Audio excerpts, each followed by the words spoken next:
Hiya, I'm Kura'ama, and I'm keen to showcase a recent live 2D model I worked on, Saiba.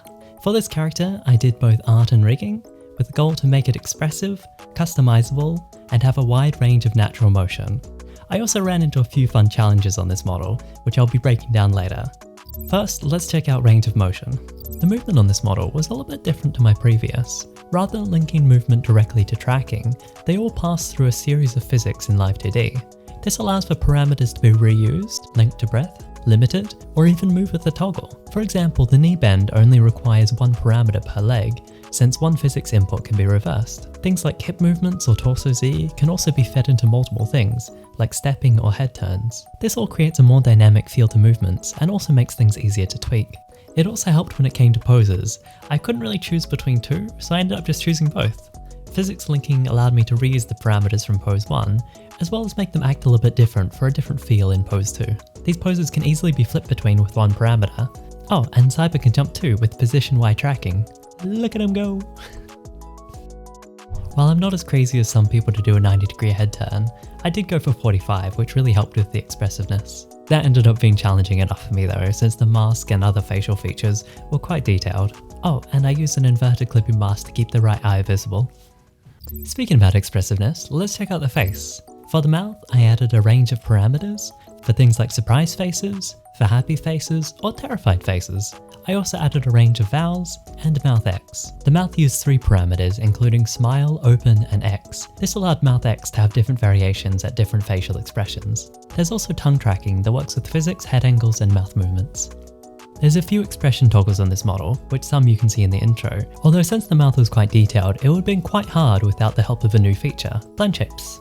It was super handy for things like cheek puff and body variations, since it could be added to existing warp deformers. This allowed for more form variation, like a more masculine mode. I also added options for smaller eyes and smaller mouths, although it kind of looks like he just found the last dandelion.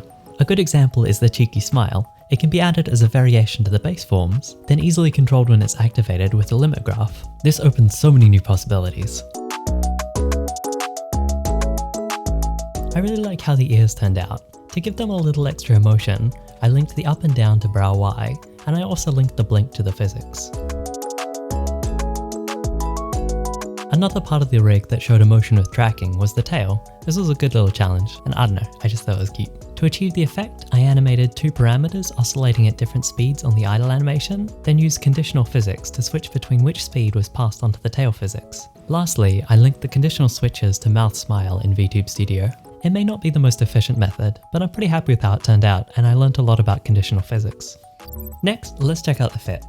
Since there was quite a few variations for the clothing, something that helped me here a lot was glue. For example, the straps I was able to duplicate, glue together, and split between the leg deformers and the torso deformers. It just means it automatically follows both at the same time. This saved so much potential pain. Let's have a look at some of those outfit toggles.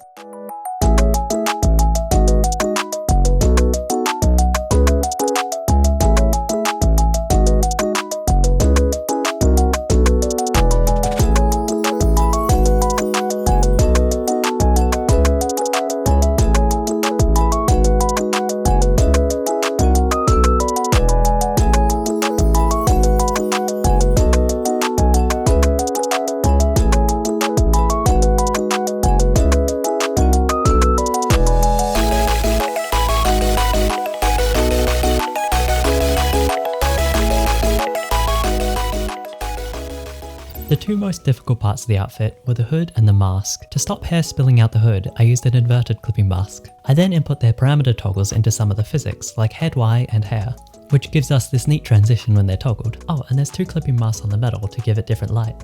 One other recent feature I used was multiply and color change. This allowed for easy hue changes when I linked music to lights in VTube Studio. Let's check it out.